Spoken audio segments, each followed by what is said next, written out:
this the moment every cake, bread and pie lover has been waiting for.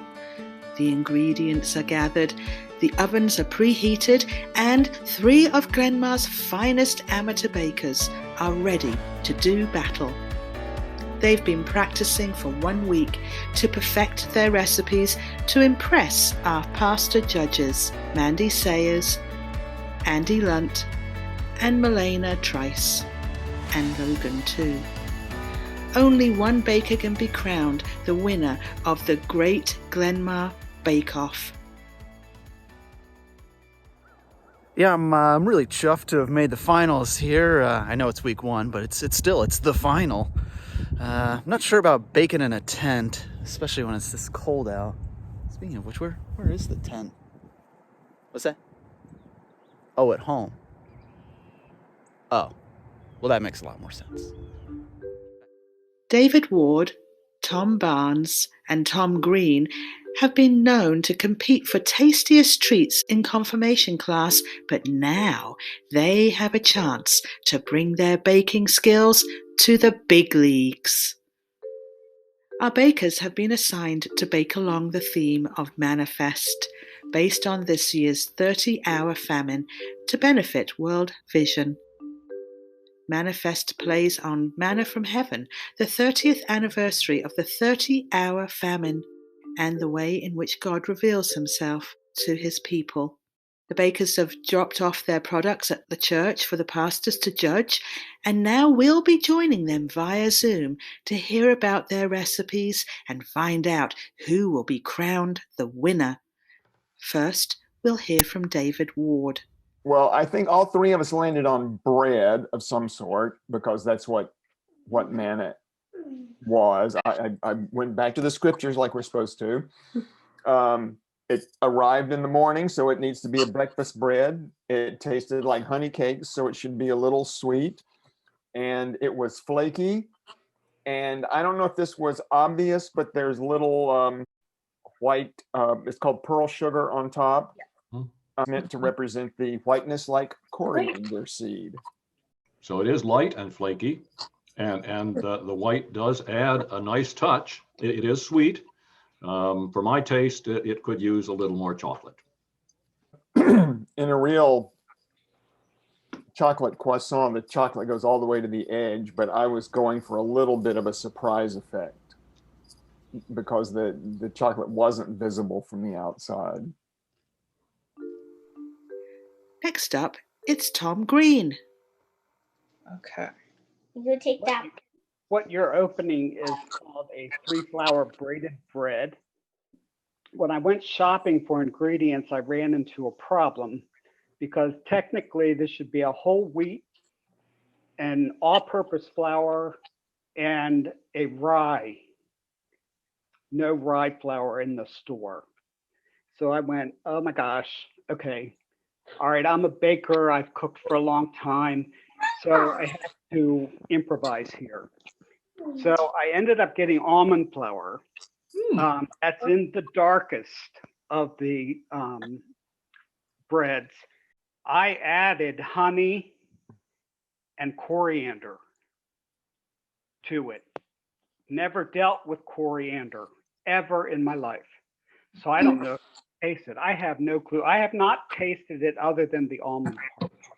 So this has become known to me as World Communion bread. Mm-hmm. And for kind of inclusiveness, and I have used it on World Communion Sunday a couple of times, and trying to express the inclusiveness of what World Communion is all about. Well, I agree, and I definitely was drawn to the communion table even without that story time, because of the beauty of the bread and the way it's woven together. And also how just straight up delicious it is. So I really appreciate the labor of love that this is, and it reminded me of communion, and how hungry I am for it. And so thank you. And finally, Tom Barnes. So mine is, I really tried to lean into the manifest part of this. So, manna both being bread and then the manifest being the celebration. So I went with the cake to, as a celebration, and then also the manifest being how God reveals himself in the world. And hopefully, if you get a slice in there, you can see a way that God reveals himself to us. So yeah, so you can see the cross there in the middle, out of the chocolate and vanilla cake. So so yeah, so it's a chocolate and vanilla cake with buttercream in it. Chocolate, as she said, chocolate.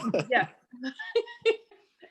You can't go wrong. It is the sponge is just right. The consistency is just right. It's moist. And as you see, the guest judge is very excited about the peeps. And she says candy. And so very good. Very well done.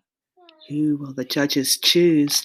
Will it be David's croissants, Tom Green's braided 3-wheat bread, or Tom Barnes' manifest cake? After some deliberation, the judges are here to crown the winner of the Great Glenmar Bake Off. Well, I think I'm speaking for all the judges when I say that we have amazing baking gifts here at Glenmar in the person of these bakers. So it was a hard decision. And if we could, we would award each of you first place in different meals of the day. So we would award a first place to David for our breakfast croissant, a first place to Tom Green for our lunch repast, and a first place to Tom Barnes for dessert after dinner. But those are not the rules. And so we wanted to share that after much angst and due deliberation, we have awarded Tom Barnes Manna Feast first place.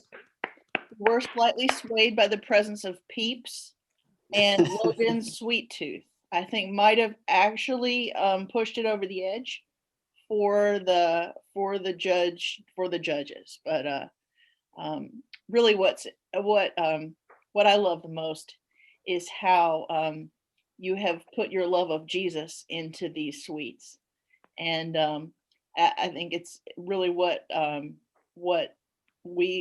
love the most about being in a church with the three of you is that you have a way of always bringing Jesus in the best possible ways, and certainly today in delicious ways. So thank you so much for your efforts, and my whole family is going to be thrilled about this. Thank you. Congratulations, Tom.